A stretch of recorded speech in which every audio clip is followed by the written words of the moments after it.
ரெடிண்ணே அண்ணா சொன்னானே. நான் வந்து வேல்முருகன் பேசுகிறேன். இங்கே வந்து வேளாளர் பிரச்சனைக்காக நாங்கள் வந்து ஆர்ப்பாட்டம் செஞ்சுருக்கோம். இந்த வேளாளர் பெயர் பார்த்தீங்கன்னா எங்களுக்கு 2000 ஆண்டுகள் பார்த்தீங்கன்னா பிள்ளைமார், முதலியார், செட்டியார், கவுண்டர் இவங்களுக்கு சொந்தமான பெயராக இருந்துட்டு இருக்கு. ஆனால் திடீர்னு பார்த்தீங்கன்னா ஒரு குறிப்பிட்ட மதத்தினர் தங்களுக்கு இந்த பெயர் வேணும்னு அரசுக்கு சொல்லியிருக்காங்க. இதை வந்து அரசு வந்து ஒருதலை பட்சமாக உடனடியாக அவங்களுக்கு பரிந்துரை செய்கிறேன், மத்திய அரசுக்கு பரிந்துரை செய்கிறேன் என்று தமிழக அரசு ஒரு குறிப்பிட்ட நாட்களுக்கு முன்னாடி தெரிவிச்சிருக்காங்க. ஆனால் எங்களிடம் கூப்பிட்டு இதை பற்றி கேட்கவோ உங்கள் பெயரை வந்து அவங்களுக்கு கொடுக்க போறத யாருக்குமே தெரிவிக்காம பரிந்துரை செய்கிறேங்கிறது ஒரு தவறான ஒரு முடிவு. இது வந்து ஒரு கண்ணுக்கு வெண்ணையும் ஒரு கண்ணுக்கு சுண்ணாம்பும் வைக்கக்கூடிய விஷயம். நாங்கள் 2000 ஆண்டுகளாக வேளாளர் பெயரை பயன்படுத்தி வருகிறோம். அப்படிப்பட்ட சூழல்ல திடீர்னு வேறு சமூகத்துக்கு எங்க பெயரை கொடுக்கிறேன்னு சொல்றது எந்த விதத்துல நியாயம்? அதை கேட்பதற்காகத்தான் இங்கே அனைவரும் நாங்கள் 4 சமுதாயத்தை சேர்ந்தவரும் கூடியிருக்கிறோம். இந்த பொறுத்த வரைக்கும் வேளாளர் பெயர் எங்களுக்கு மட்டுமே சொந்தம். இப்ப நாங்க திடீர்னு வேற மதத்தோட பெயரை நாங்க கேட்டு போராட்டம்னா எங்களுக்கு கொடுப்பாங்களா?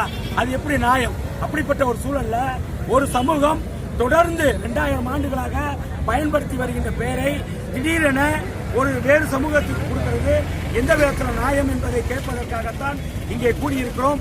இங்கே அமைதியான முறையில் தமிழகம் எங்கும் நாங்கள் வந்து போராட்டம் செஞ்சுட்டு இருக்கோம். இந்த போராட்டம் தொடர்ந்தால் நிச்சயமாக அது மத கலவரமாக மாறுவதற்கு வாய்ப்பா இருக்கு.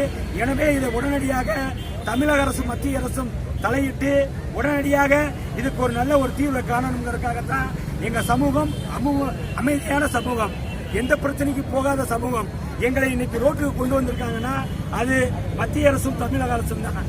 எனவே எங்களை மேலும் மேலும் போராட தூண்டாமல் உடனடியாக இதற்கு ஒரு தீர்வை கொடுக்க வேண்டும். அதனால்தான் நாங்கள் எந்த அமைப்பு பாராமல், கட்சி பாராமல் வேளாளரின் கொடையின் கீழ் இங்கு அனைவரும் ஒன்று கூட்டி இருக்கிறோம் என்பதை உங்களுக்கு தெரிவிக்கிறோம். வேளாளர் பெயர் எங்களுக்கு மட்டுமே சொந்தம், நாங்களே பயன்படுத்துவோம் என்பதை இதன் மூலம் உங்களுக்கு தெரிவித்துக் கொள்கிறோம். இது நிச்சயமாக இன்று 27ஆம் தேதி திருச்சியில் மாபெரும் ஆர்ப்பாட்டம் நடைபெற உள்ளது. எனவே இது தொடர்ந்து தமிழகம் முழுவதும் பெரிய போராட்டமாக தொடங்கிக் கொண்டு இருக்கிறது. இதை உடனடியாக தமிழக அரசு கவனத்தில் கொண்டு உடனடியாக வேளாளர் பிரச்சனையை தீர்வு காணாவிட்டால் நிச்சயமாக இது ஒரு பெரிய மோதல் போக்கை உண்டு பண்ணும்.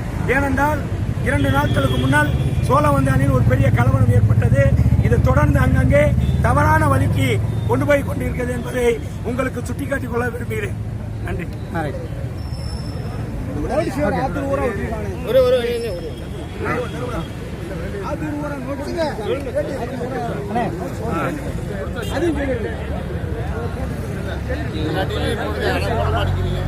அப்படி சொல்லாதீங்க, நீங்க பாக்குறதுல போன மாதிரி